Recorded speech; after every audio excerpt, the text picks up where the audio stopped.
C'est une tradition séculaire. Le 2 février, jour de la Chandeleur, la crêpe est à l'honneur en France. Sucrée ou salée, toutes les recettes sont permises, surtout les plus gourmandes. Enfant comme adulte, c'est rare. J'ai rarement vu quelqu'un qui n'aimait pas les crêpes, quoi. Tout le monde aime les crêpes, pratiquement tout le long, qu'elles soient sarrasin, qu'elles soient nature, qu'elles soient sucrées, on peut rajouter des fois des crêpes aux pommes de terre, on peut en faire à tous les parfums. Dans son restaurant parisien, le chef étoilé Gaël Aurieux a toujours une recette à base de crêpes à sa carte. Un clin d'œil à ses origines bretonnes. Il la revisite par exemple avec une pâte à base de pommes de terre et fourrée aux épinards à la crème, ou encore la fameuse crêpe Suzette, mais cette fois sans agrumes.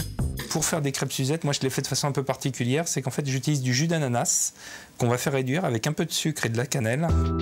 Pour la pâte à crêpes, on utilise de la farine de froment, du sucre, un peu de vanille, une pincée de sel, 2 œufs et enfin du lait. Le but, c'est surtout d'y aller petit à petit avec le lait. Il ne faut pas tout mettre d'un coup, sinon c'est là où on peut avoir des grumeaux assez facilement. Il faut y aller vraiment petit à petit. Laissez la pâte reposer 1 heure ou 2 au réfrigérateur pour qu'elle s'épaississe. Ensuite, on peut la tourner dans une poêle. Et là, on va utiliser du Grand Marnier et on va les faire flamber.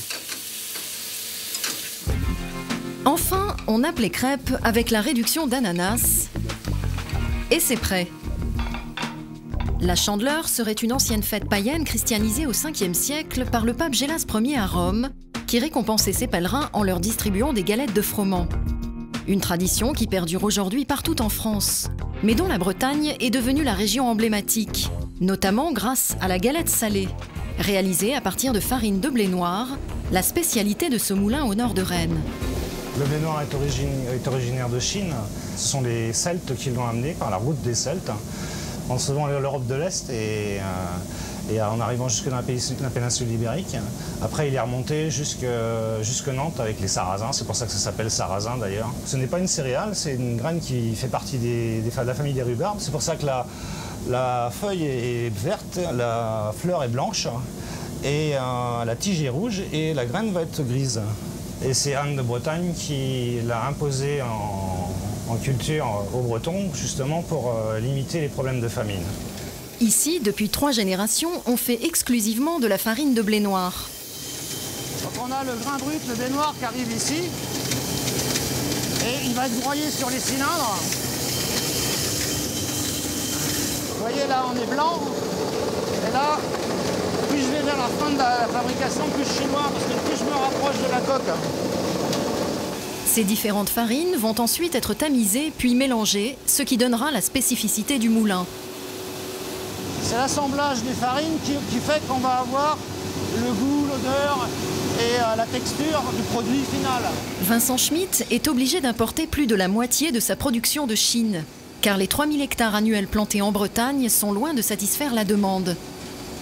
Dans les années 60, on en semait 116 000 hectares en Bretagne.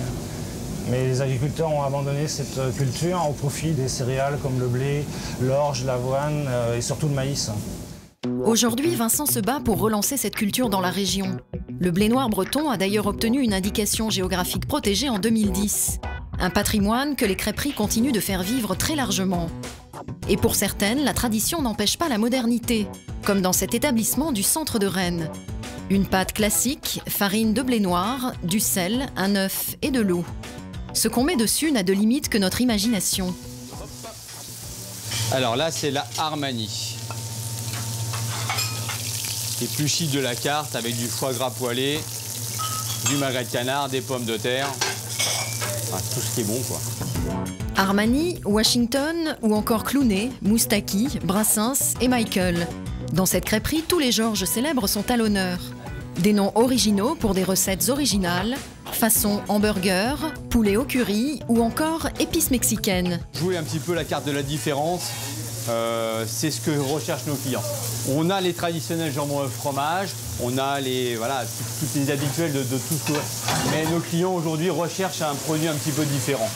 L'assemblage des différents ingrédients et de pouvoir mixer tout ça sur une galette de sarrasin, c'est plutôt fabuleux. Donc non, j'essaye de tout, voilà.